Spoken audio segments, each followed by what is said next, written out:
Pour l'exercice 15, page 144, on vous parle d'une baisse de 30%. Le 0,7, vous pouvez le retrouver grâce à un tableau de proportionnalité comme on a fait dans les exercices de découverte.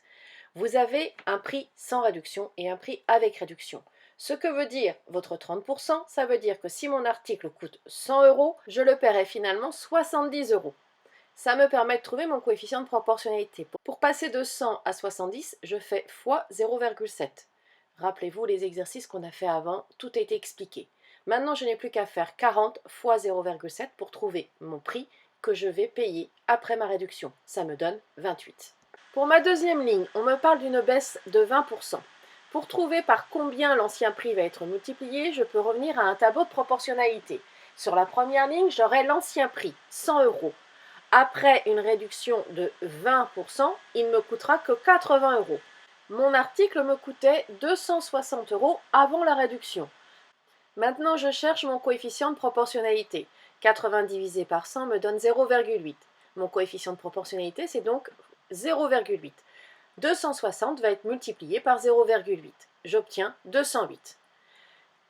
Mais comme je vous l'ai dit dans les exercices de découverte, faire un tableau de proportionnalité, c'est long. Il vaut mieux utiliser les formules que nous avons vues à la fin de l'activité. Donc, pour une baisse de 10%, je vais faire 1 moins 10 sur 100. Ça va me donner un coefficient de 0,9. Mon prix avant la réduction sera multiplié par 0,9, ce qui me donne un nouveau prix de 80,55 euros. Pour 5%, je vais faire pareil. 1 moins 5 sur 100, ça fait 1 moins 0,05. Ça me donne donc un coefficient multiplicateur de 0,95. J'obtiens 10,64 pour mon nouveau prix. Vous venez de m'entendre dire coefficient multiplicateur. Le vocabulaire est à retenir. Quand on travaille dans un tableau de proportionnalité, on parle de coefficient de proportionnalité. Quand on applique la formule 1 moins n sur 100, on va parler de coefficient multiplicateur. Faites attention à cette différence, rien qu'avec le mot utilisé par votre professeur, vous devez savoir si vous utilisez un tableau de proportionnalité ou si vous utilisez la formule. L'exercice 16 sera fait uniquement avec le coefficient multiplicateur, c'est-à-dire qu'à chaque fois, j'ai utilisé les formules. Je ne suis pas revenu à un tableau de proportionnalité.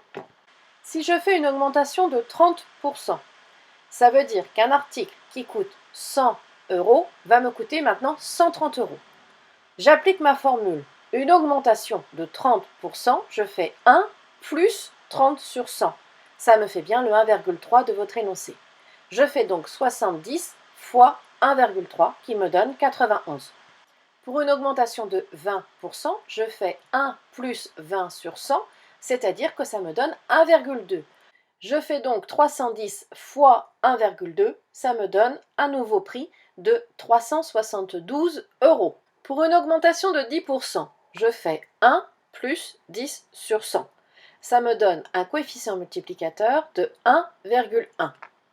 Puis je fais 99,50 fois 1,1, ça me donne un nouveau prix de 109,45. Pour une augmentation de 5%, je fais 1 plus 5 sur 100, c'est-à-dire que ça va me donner 1,05. Puis je fais 13,4 multiplié par 1,05, ce qui me donne un nouveau prix de 14,07 euros.